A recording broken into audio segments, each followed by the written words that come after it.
Hey everyone. Um, I wanted to come on here and tell a story about what happened with my mom um, involving a romance scam. I have had, my For You page with different types of things popping up, and one of them happened to be how people were being scammed, especially older people. And so I commented on the video, and they said I should do a video. So here we go. Um, I want to say about 3 years ago. This happened two times with my mom that I know of. Um, the first time she was going through a divorce and living with my brother. And it was a gentleman by the name of Cecil, well, who he was supposed to be, that she supposedly met on Facebook dating. And he basically said that he has all this money, he lives in Florida, that, he has his own company. Um, Basically, he's well off, right? And when she spoke to him, he, of course, had an accent. Now, during this time, my mom and I weren't really talking to each other. That's a whole nother TikTok. Um, but my brother, was trying to help her out because, like I said, she was going through a divorce and she fell on hard times. So my brother, who's a cop, even told her that she was being scammed. But my mom was so hard headed and really wanted to believe that this person was real. And I think because she was just hurt by the fact that she was going through a divorce. So this person, like I said, his supposed name was Cecil Hudson, right? Um, Convinced her to that he had a house for her in Florida, that they're gonna live happily ever after, all these things, right? Um, there were things that were happening. My mom wasn't being truthful with us. She would say that she's met this person or whatever it was just to make it so we could believe that it actually was real, and that it wasn't a scam. So after a while, it had gotten to a point where she had moved out of my brother's house and had gotten another house. And this person was trying to convince her to sell her house and basically um, that she was going to move to Florida with him. Okay. So my brother reached out to me, and that's when I just jumped in and got involved.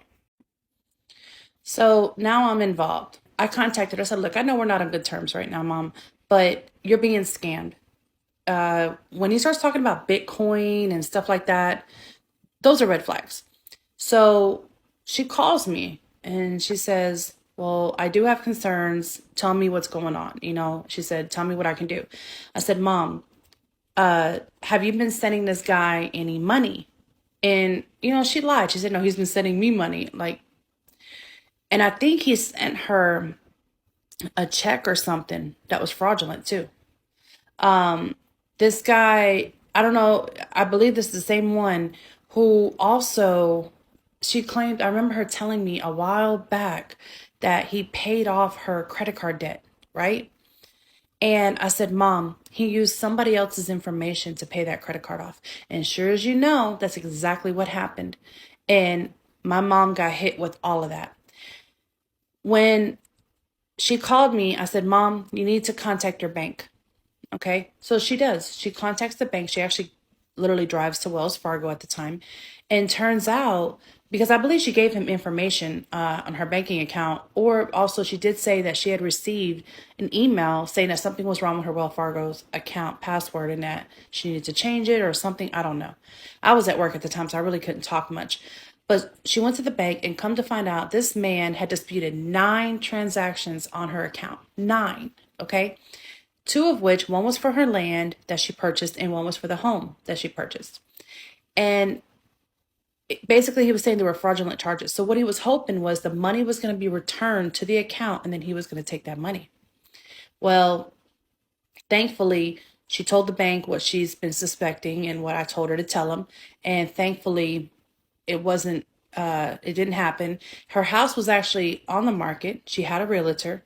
Wells Fargo closed the account and she contacted the realtor. And the realtor was very nice. He didn't charge her a dime. He said, I'm just glad that this didn't go any further. I would hate to know that you were homeless because of a scam, right? So that was done. He still kept contacting her. I said, Mom, tell him to send you a picture with his ID. I want to see his ID. And I'm going to show you guys a photo of the ID. That's how bad this is. You should see this photo. And she believes it. Like, literally, she believed it, right? So they said, Mom, send me his email. So she sent me the email. Guys, the email address wasn't to a person. It was like a business, like a house for rent email. So I started emailing him. Me and him decided to go at it. First, he was calm. Then it got pretty ugly. Part 3 coming up. Saw the photo, the driver's license photo, right? She tried to argue with me that it was real. So him and I started emailing back and forth, and it got pretty ugly.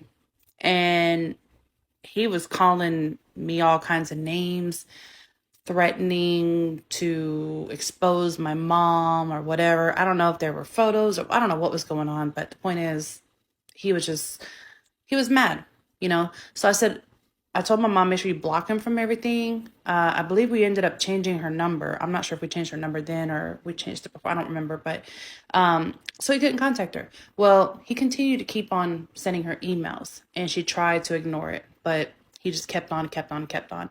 I think finally he ended up getting a hint because then he actually sent me another email saying, I sent your mom a check and I wanted to know if she got it or something. And I was like, I didn't even respond, you know, because when I was responding, it was pretty bad. I told her what he had said. She said, yeah, he won't leave her alone. I said, Mom, you got to get a new email address. Whatever you have to do, block this guy. So thought it was all over. You know, I thought she learned her lesson, right? Wrong. So I guess she got lonely again. Decided to go back on Facebook dating. And just so you know, guys, they will put on there that they're with the military or they're retired or whatever. They'll make themselves seem like they're within their age group and all this stuff, right? So then my mom sends me a text and says, hey, do you want to see my boyfriend? And I was like, boyfriend? I said, that better be a picture of the dog. You know, I thought she was being funny. Another scammer, right? This time it was a younger picture, right? His name was Paul. So Paul, that's his name, right? And her started talking. Supposedly he also had his own business, but he lived in California. Also has an accent. And that he was really helping her on the phone because my mom has restless leg syndrome and helping her get through that. Like, again, these people know what to say and do. So he kind of like gained her trust, right? And I, at that point, kind of like didn't want to talk to her. I was really upset, you know, with the whole situation. Because shortly after that, I had received a request on Cash App for $499 from her. It's like, what the hell? My mom had a situation with PayPal. She called the PayPal number, just so you guys know, on Google, that PayPal number, customer service, it's a scam. Okay. And so me and her got into it and I didn't talk to her. So once again, my mom believed this guy, but this time she went so far with her lies to the family that she met him, that he came down here. I live in Houston, by the way, guys. That, you know, basically she saw him in person and he was legit, right? So my aunt called and said, hey, I'm just letting you know, your mom's about to sell her house. She's saying she's going to go move with this guy. And I was like, are you kidding me? You know? But again, I had kind of given up because she didn't listen the first time. And also it upset me because with that whole PayPal situation, you know, I felt like she was messing with my money, you know, like, no, I didn't want any part of it. And no matter what I told her, she didn't listen anyway. So unfortunately, I had a situation, it was an emergency situation that took place in my family. And so I hadn't seen my mom in forever. And so she came because of the family emergency. And come to find out, she had sold her house. And she sold it, sold the land, and she was living in a hotel.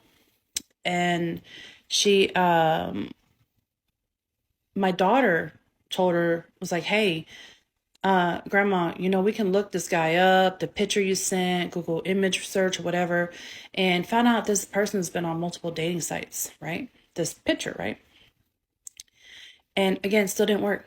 So somehow he convinced her to send him all that money that she got, and saying that he needed for customs or something. I don't know, right? You're in California, but customs, right?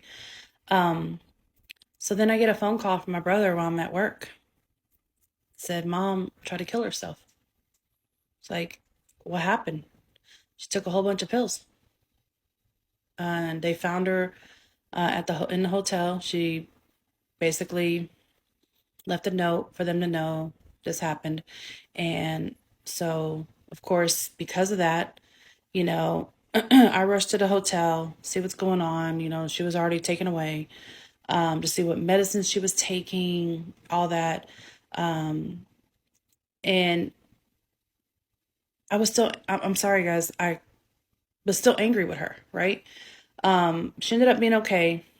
And I guess she found out it was all a scam, right? And this guy didn't give a damn. He didn't care.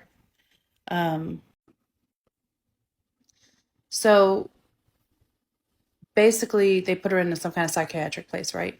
And I was still angry at her. And my brother was angry at her because for her to go and do that after we warned her over and over and over, she didn't listen. It was kind of like a situation, you just made your bed, now you gotta lie in it. And he didn't want her living back with him. And she wasn't going to come live with me at that time because I only have a 2-bedroom apartment, guys. Where was she going to sleep? And, you know, she ended up basically, literally, after she was discharged, sleeping in her car. Okay? She was sleeping in her car. And me as a person, I have a big heart. And I felt really bad because no one wants to know that their mom is on the street sleeping there. But I had, room for her. I have my daughter and I have a roommate. And I'm like, okay, what am I going to do, here? And it was stressing me. My aunt kept calling me, telling me everything that's going on, how my mom ended up face planting the ground somehow because my mom's a diabetic, didn't have her medicine, and all her dentures, everything broke, right? So again, I'm feeling like crap, right? But we're all angry. No one in the family really wanted to do anything to help her because they knew that it was going to be a repeated cycle. We knew this was going to happen again. And I don't want to keep speaking ill of my mom because you're not supposed to, but there's a lot of history there and I'm not going to go into detail. But this person was still contacting her, okay, and asking for more money. And she realized it was a scam. She told him, you're not getting another dime from me or whatever. This guy was contacting her through WhatsApp, right? So let me back up. When my mom was in the hospital, I had her phone. He called from WhatsApp. And I got into it with him on the phone. I said, don't you ever call her again. I said, she tried to kill herself because of you. I know you're a scammer. I basically cussed him out. Got all her stuff back to her, after the whole situation took place where, she ended up being homeless. He still kept trying to contact her. I ended up moving her in. I just couldn't let her be on the street. But, me and her, we can't live underneath the same roof. So we didn't get along. So I had to make her leave. Unfortunately, like I said, there's more to the story. But while she was here, he kept still trying to contact her. So when she deleted WhatsApp and didn't have Facebook or any social media, he calls her. And the area code that he called her from was a country code, right? So she contacts me and tells me about it. I look it up on Google and I screenshot and sent it to her and it showed it was Nigeria. That's the first time my mom actually believed that she was being scammed, y'all. That's how they get you. Like, that's how deep she was into it. So after she left, she ended up moving into a house that she got a room for rent. So she's okay, we don't talk or anything. Like I said, we've never really gotten along. That's a whole nother story. But the reason why I wanted to tell the story was because I wanted you guys to know that if you have a loved one that's an elder person, please, please, please watch them when they're using social media. I wish to God my mom would have listened to us and we would have prevented all of this. But these guys are so good at what they do. They know exactly what to say and how to say it, and how to make that person feel good. Talking about marriage and stuff that a lonely person wants to hear. And they're willing to do anything for that. Okay. So I really hope and pray that, at some point the government or somebody can, the FBI, somebody can get involved here and stop this. Like, it seems like it's impossible to stop them. I don't understand why we can't stop, this stuff from happening. Even when my mom withdrew the money out of her account, what I don't understand is why didn't her bank question that? Okay. Why did they not question her taking out such a large amount of money at once? And to be able to go and deposit it into a PNC bank, okay, into his name, no one stopped it. And I'm gonna be honest with you guys, I don't know if she would even listen. So anyway, that's my story. I just want to give you guys, a little story time about what happened with this romance scam with my mom. And please, guys, again, if you have a mom and dad that's lonely, watch them when they're using social media.